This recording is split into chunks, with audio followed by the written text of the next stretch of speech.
السلام علیکم۔ تو بات کر رہا ہوں کہ تو گھر پلٹنے تک جب ہم اپنی پلاننگ کر چکے ہوئے ہوتے ہیں رات کو سوتے وقت، تو گھر آ کر اپنے آپ کو جو آئینے کے سامنے کھڑا کر کے آپ سوچئے گا، غور کیجیے گا اور سوال کیجیے خود سے کہ کتنے عمل جو رات کو آپ نے سوچے، ترتیب دیے، یا کتنے ایسے کام جن کو آپ نے مکمل طور پر آج کر لیے، ٹھیک ہے، اور ان کا نتیجہ بھی ٹھیک ویسے ہی آیا ہے جیسے آپ نے رات کو ترتیب دیا تھا، ٹھیک ہے۔ تو ایک یا ایک سے زائد کوئی بھی ایک ایسا عمل آپ کو نہیں ملے گا، ٹھیک ہے۔ اگر ملے گا بھی تو اس کا جو نتیجہ ہے وہ اس طرح سے نہیں ہوگا جو رات کو آپ نے کیا ہے، ترتیب دیا ہے خود سے، ٹھیک ہے۔ تو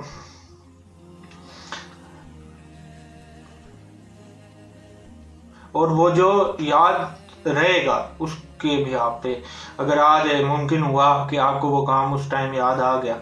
تو وہ بھی پوری طرح سے اس کام کو ہم کمپلیٹ طور پہ نہیں کر سکتے، اور نتیجہ جو نکلتا ہے یا اس کام کا جواب ٹھیک اس طرح سے نہیں ہوتا جو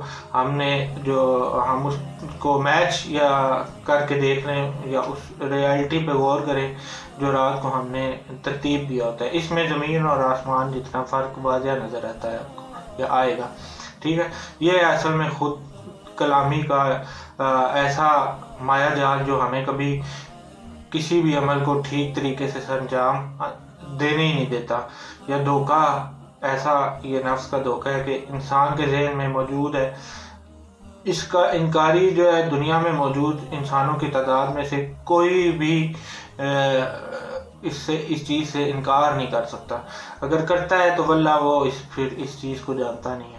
یا پہچانتا نہیں ہے، یا اس کو تصور یا اس کو شعور یا علم نہیں ہے اس چیز کا، ٹھیک ہے۔ لیکن اس بات کو ماننا یا حقیقتاً مان لینا کافی حد تک مشکل عمل ہے، ٹھیک ہے۔ جتنی آسانی سے آپ کو یہ سمجھ آ گئی یا جتنی آسانی سے آپ کو لگ رہا ہے کہ میں نے سمجھایا ہے، تو یہ بات اتنی آسان نہیں ہے، ٹھیک ہے۔ تو بلکہ اس سے زیادہ کی مشقت کے بعد ہی انسان جو ہے اس سے کسی حد تک چھٹکارا حاصل کر سکتا ہے۔ تو اول تو 99.9% جو لوگ ہیں اس کا شعور یا علم ہی نہیں رکھتے، اور اگر رکھتے بھی ہیں تو مانتے نہیں ہیں، ٹھیک ہے۔ اب جو عالم حضرات جن کا پہلے بھی میں ذکر کر چکا ہوں، تو پیچھے یا مفسر حضرات یا علماء حق یا اللہ کے بندے جو اللہ کے اولیاء کرام گزرے ہیں یا جو موجود ہیں، اس چیز کو، حقیقت کو جان کر، یا خود کلامی کی جو لت ہوتی ہے، ذہنی خود لذتی کا جو یہ عمل ہے یا عادت ہے، اس کو جان کر اس پہ کام کر کے غور و فکر سے اس ذہنی خود کلامی کو ایک سیدھی راہ یا پریکٹس پازیٹیو وے دے کر اسے اللہ اور محمد صلی اللہ علیہ وسلم کے ذکر میں بدل لیتے ہیں،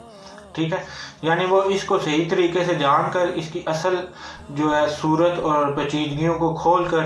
ہر وقت اللہ کی یاد یا ذکر یا عبادت کی حالت میں خود کو کر لیتے ہیں، ٹھیک ہے۔ یہ بات شاید اس طرح سے سمجھنے میں مشکل لگے آپ کو،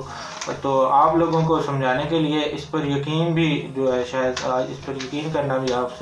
کو مشکل لگے، لیکن یہ ایک حقیقت ہے، اور ایسی حقیقت کو شاید جو ہے آپ کی میری ایسی حقیقت ہے جو آپ کی میری اور ہم سب کی زندگیوں کو جو ہے لمحوں میں تبدیل کر سکتی ہے، ٹھیک ہے۔ آپ اور میں اس عمل سے کافی منزلیں عبور کر سکتے ہیں،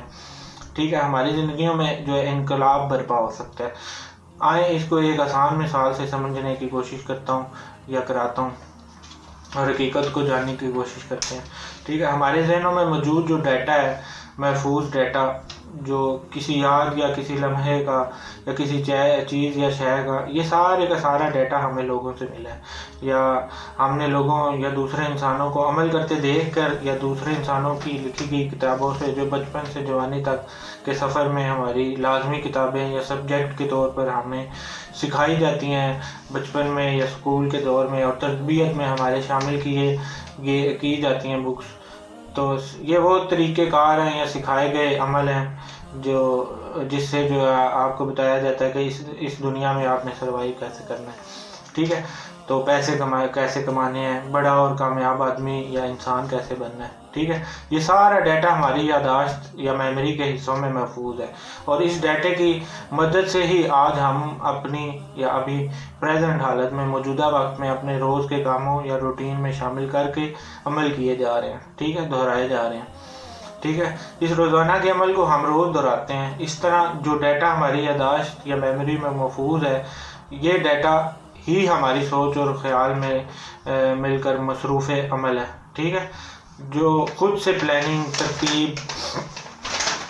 جو ہے کسی یاد کو بھولنے سے لے کر کسی عمل کو کرنے کی سوچ اور خیال ایک ذہنی خود کلامی یا خود لذتی کی جنگ میں مبتلا ہے، ٹھیک ہے. تو جو جنگ شاید ہماری ذہنی موتوں اور قبروں تک بھی ہمارا پیچھا نہ چھوڑے، ٹھیک ہے. اب اس بات پر غور اور فکر کریں. اب ہماری میموری میں موجود سارے کا سارا ڈیٹا جو اس دنیا کو حاصل کرنے اور اس دنیا میں موجود لوگوں اور دوسرے انسانوں کے ذریعے سے ہماری پرورش کے دوران محفوظ ہوا ہے، ٹھیک ہے. اس ڈیٹا کا اثر ہماری زندگیوں میں کیا ہے، اس پہ غور کریں، ٹھیک ہے. کیسے ہم اور کتنے کامیاب انسان بن سکیں، ٹھیک ہے، اس پہ غور کریں. تو غور و فکر کریں. تھوڑی سی غور و فکر یا تھوڑا سا ساری حقیقت جو ہے غور و فکر جو ہے ساری حقیقت واضح طور پر سامنے لے آتا ہے، ٹھیک ہے، اور سمجھ بھی آ جائے گی. اگر اس فضول جو زیادہ تعداد میں فضول ڈیٹا ہے جس نے ہمیں کچھ فائدہ نہیں دیا، نہ جسمانی اور نہ ذہنی کوئی فائدہ نہیں دیا، ٹھیک ہے، بلکہ ذہنی مفلوج اور جسمانی طور پر نقصان بھی جو بنا ہے، ٹھیک ہے، یا اس کی بیماری کا بھی باعث بنا ہے جو ذہنی طور پہ ہمیں ملتی ہے، ٹھیک ہے. تو اس لیے اسے فضول ڈیٹا کہنا کس قدر مناسب بات ہے، ٹھیک ہے،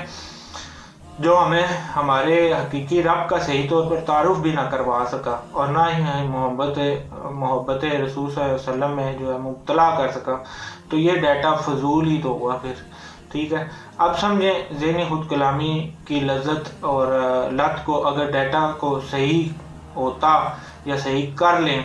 تو قرآن اور سنت یا حدیث اور سنت کا جو علم ہے کا ڈیٹا ہوتا یا اس میں ہم اس کو ایکسچینج کر لیتے ہیں، تو اس وقت آج ہماری کیفیات یا ظاہری اور جسمانی حالتیں جو کس قدر مختلف ہو سکتی ہیں یا ہوتی، ٹھیک ہے. ذرا تصور کر کے دیکھیں. ہم بھی ہر وقت عبادت کی حالت میں ہوتے ہیں، ٹھیک ہے، اور ہماری سوچ اور خیال کی جو یہ لت ایک بیماری کینسر بن کے ہمیں اندر سے خالی اور کھوکھلا کر گئی ہے اور کر رہی ہے. اگر ہماری عقلوں میں، ذہنوں میں موجود نافع علم اور قرآن کا علم ہوتا یا نبی کی صلی اللہ علیہ وسلم کی سنت و حدیث کا علم ہوتا، ٹھیک ہے، تو پھر ہمارے خیال اور سوچ آٹو طریقے سے ہی اللہ کے ذکر اور یاد میں جو ہے کام کر رہے تھے، ٹھیک ہے. مطلب اللہ کی عبادت کی حالت میں ہوتے ہم، ٹھیک ہے، یہاں تک کہ سوتے وقت بھی حالت عبادت میں شمار ہوتا ہمارا وہ ٹائم، ٹھیک ہے. واللہ، ٹھیک ہے، اللہ ہمیں جو ہے حق سمجھنے اور اس پر عمل کرنے کی توفیق دے، ٹھیک ہے. تو یہ بات ہے مائنڈ میسٹربیٹنگ کی، ٹھیک ہے، ذہنی خود لذتی کی یہ بات ہے، اور یہ اتنی گہرائی سے اور پیچیدگیوں کو کھول کے میں نے بیان کیا آپ کے سامنے کہ اس کو سمجھنا بہت ہی آسان ہے، ٹھیک ہے. اب اس پہ عمل کرنا وہ آپ کی خالص نیت اور اس کو خالصتاً جو شدت سے، محنت اور مشقت سے تعلق، ٹھیک ہے. سمجھانا میرے تک ہے، یا سمجھا میں سکتا ہوں یا بتا سکتا ہوں، ٹھیک ہے، وہ میرے بس میں ہے جو رب کی توفیق سے ہے،